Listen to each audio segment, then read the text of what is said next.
Hello friends, तो कैसे हैं आप सब। आई होप आप सब बहुत अच्छे हों। को पता है कि मैं हिस्ट्री के पीआईक्यूज करा रही हूँ, जिसमें मैंने 2018 तक के पीआईक्यूज करा दिए हैं। अगर आपने उन वीडियोस को नहीं देखा है तो डिस्क्रिप्शन बॉक्स में आपको उनकी लिंक मिल जाएगी, आप जाके उन वीडियोस को देख सकते हैं।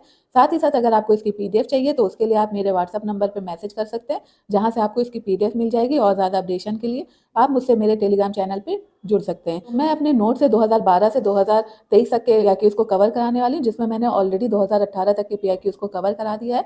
आज हम लोग बात करने वाले हैं 2019 के पीआईक्यूज की। तो देख लेते हैं कि आखिर वो है क्या। तो सबसे पहले 2019 में जो है मैचिंग टर्म हम देखेंगे। तो ये जो है चीजें हैं, टर्म है जो कि किससे दी हुई थी। तो ये पहला आपका हो जाता है दम, जो कि एक कॉपर कॉइन है और ये इंट्रोड्यूस करवाया गया था पहली बार शेरशाह सूरी के द्वारा। फिर हम बात करेंगे देसाई। देसाई कहते हैं रिवेन्यू कलेक्टर को, या फ्यूडल लॉर्ड्स जो होते हैं जमींदार, उनको। फिर हमारा हो जाएगा दीवान। दीवान होता है किसी भी प्रोविंस का रिवेन्यू चीफ। जारिब, जारिब जो है लैंड मेजरमेंट की एक ट्रेडिशनल यूनिट होती है, जो कि यूज होती थी मिडिल ईस्ट या साउथ वेस्टर्न एशिया में। फिर हम बात करेंगे ऑथर और कथा। ये सब आपके बहुत ज्यादा क्वेश्चन पूछे जा रहे हैं, 4-5 साल से आप देखेंगे। तो इसमें जो है मुल्ला दाऊद, तो मुल्ला दाऊद ने लिखा है चंद्रयान, जो कि उन्होंने लिखा है 1379 में। ये एक लव स्टोरी और ये लिखी गई थी फिरोज शाह तुगलक के दौरान, जिनका टाइम पीरियड है 1351 से 1388 ईस्वी।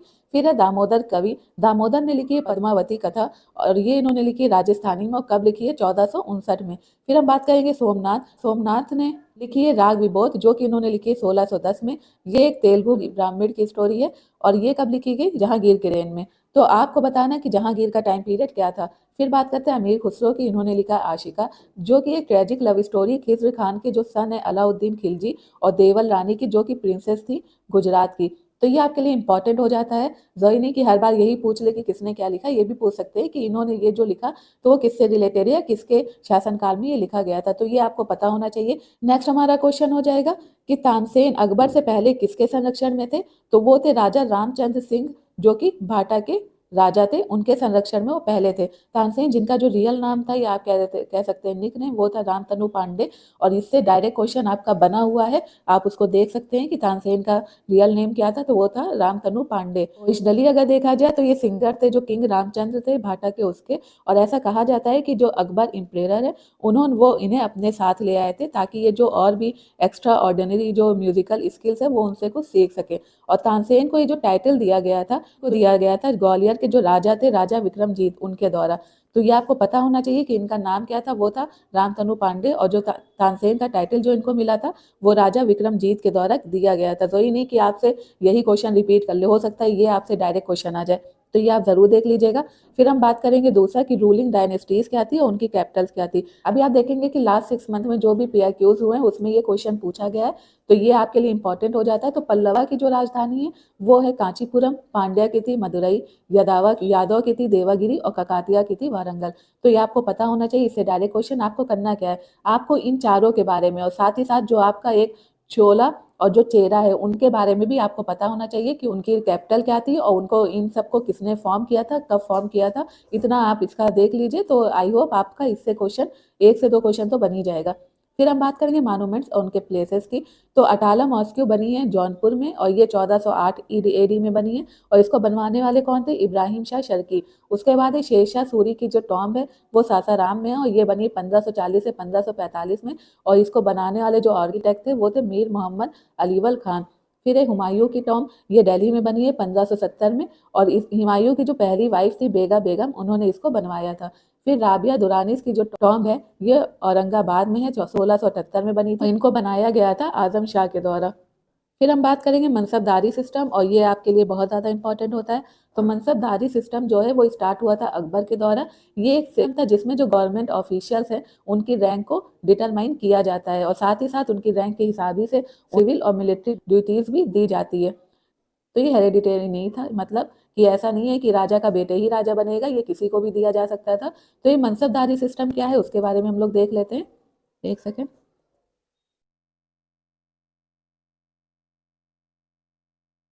थोड़ा सा वीडियो में हो सकता है ये आपका ब्लर हो, लेकिन ऐसे जब आपको पीडीएफ मिलेगी तो उसमें ये एकदम सही रहेगा।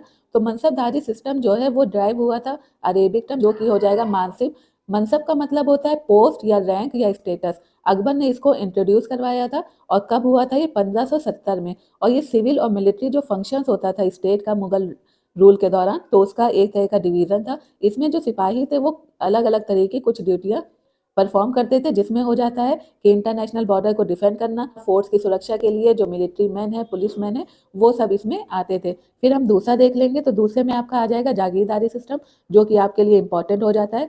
तो मनसबदारी और जागीरदारी जो है, ये दो फंडामेंटल सिस्टम थे मुगल के टाइम पे, जो कि बने थे। 1576 में अकबर ने हर एरिया के लिए आमिल्स को अपॉइंट किया था, जो कि जागीरदार की क्लास की तरह काम करते थे। और तुयुल या तुयुलदार ये यूज होता था जागीर या जागीरदार की जगह पे। नकदी क्या होती है, नकदी की सैलरी जो है वो कैश में दी जा रही है, जो मनसिबदार हैं वो, और जिनको लैंड दी जाती थी वो जागीरदार होते थे। और ये ट्रांसफरेबल है और ये भी हेरिडिटेरी नहीं है। स्वार की तो जड और स्वार क्या था, तो एक डेसिमल सिस्टम था चंगेज खान का, जो जिससे कि अकबर बहुत ज़्यादा इंस्पायर हुए थे। और ये जो कॉन्सेप्ट आया था जट और स्वार का, तो ये इन्होंने इंट्रोड्यूस किया था 1577 में। तो जो मानसिब होता था वो जट के बराबर होता था, जो कि यूज होता था जो एडमिनिस्ट्रेटिव हायरकी है उसके लिए। फिर जट जो है एक पर्सनल रैंक होती थी, और जो है रैंक इंडिकेट करती थी जो सोल्जर्स के नंबर हैं वो।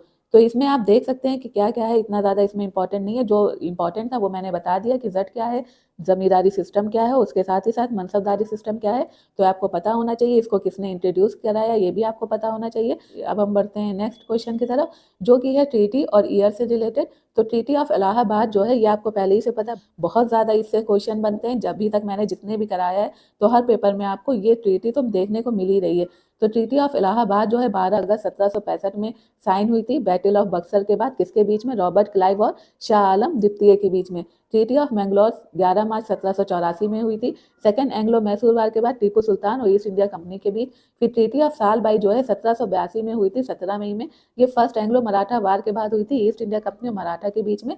और ट्रीटी ऑफ मद्रास जो है ये 1769 4 अप्रैल में हुई थी, फर्स्ट एंग्लो मैसूर वार के बाद हुई थी, मैसूर और ईस्ट इंडिया कंपनी के बीच में। तो ये आपका क्वेश्चन हो जाता है। फिर है इवेंट्स और ईयर की बात हम करेंगे। सिविल डिसओबेडियंस मूवमेंट 12 मार्च 1930 में हुआ था, और ये चला था साबरमती आश्रम से दांडी तक। ये शुरू हुआ था महात्मा गांधी जी के द्वारा, ये सॉल्ट सत्याग्रह के उसमें शुरू हुआ था। फिर है गांधी इरविन पैक्ट, ये 5 मार्च 1931 को हुआ था। पूना पैक्ट 1932 को हुआ था, जो कि भीमराव अम्बेडकर और महात्मा गांधी के बीच में हुआ था। ये एक तरह का कम्युनल अवार्ड को लेकर हुआ था, अगस्त 1932 में। फिर उसके बाद क्रिप्स मिशन, तो क्रिप्स मिशन 1942 में आया था। ये वर्ल्ड वार सेकेंड के कॉपरेशन के लिए आया था। इसको लाने वाले कौन थे, सर रिचर्ड स्टेफर्ड क्रिप्स। उसके बाद हम बात करें सिविल एडमिनिस्ट्रेशन, जो 1905 में आया था। तो लॉर्ड कर्जन ने डिसाइड किया था कि वो प्रोविंशियल बाउंड्रीज को रीअरेंज करेंगे। प्रोविंस इन्होंने कॉन्स्टिट्यूट की थी, जिसको ईस्ट बंगाल और आसाम बोलते हैं। राजगोपालाचारी ने एक फार्मूला प्रिपेयर किया था, CR फार्मूला, ताकि जो पॉलिटिकल डेडलॉक है मुस्लिम लीग और इंडियन नेशनल कांग्रेस के बीच, उसको खत्म किया जा सके। तो ये हुआ था 1944 में। और गांधी और एम ए जिन्ना ने जो है राजा जी फार्मूले पे बात भी की थी, लेकिन बाद में जिन्ना ने इस पे ऑब्जेक्शन किया था। और ये फार्मूला रिलेटेड था इसी वजह से कि एक प्रपोजल दिया जा रहा था, जो कि फॉर्मुलेटेड था चक्रवर्ती राजगोपालाचारी के उसमें, ताकि जो सॉल्व हो सके जो पॉलिटिकल डेडलॉक है ऑल इंडिया मुस्लिम लीग और इंडियन नेशनल कांग्रेस के बीच में, ब्रिटिश इंडिया की इंडिपेंडेंस को लेकर, आज़ादी को लेकर, तो उसको ख़त्म किया जा सके। तो ये आपको पता होना चाहिए कि ये फार्मूला लाया कौन था, कब आया था और क्यों आया था। तो ये 3 चीज़ आपको अगर किसी भी टॉपिक के बारे में पता है, तो आप आसानी से उस चीज़ को कर सकते हैं। उससे कोई भी क्वेश्चन बने, आपके हाथ ही में रहेगा उसका आंसर। फिर है खजुराहो विदर्भा, जिसको हम मार्कंडेश्वर टेम्पल भी कहते हैं, और ये सिचुएटेड है वैनगंगा नदी पर, जो कि गढ़चिरौली डिस्ट्रिक्ट में है, महाराष्ट्र की। और मार्कंडेश्वर जो टेम्पल है, ये नॉर्थ इंडिया के नागरा ग्रुप ऑफ टेम्पल्स को बिलोंग करता है। नागरा जो टेम्पल्स है वो बिलोंग करते हैं शैवा को, वैष्णवा को और सख्त फेथ को। अब हमारा नेक्स्ट टॉपिक, जिसमें हम बात करेंगे अकबर और शेरशाह की करेंसी के बारे में।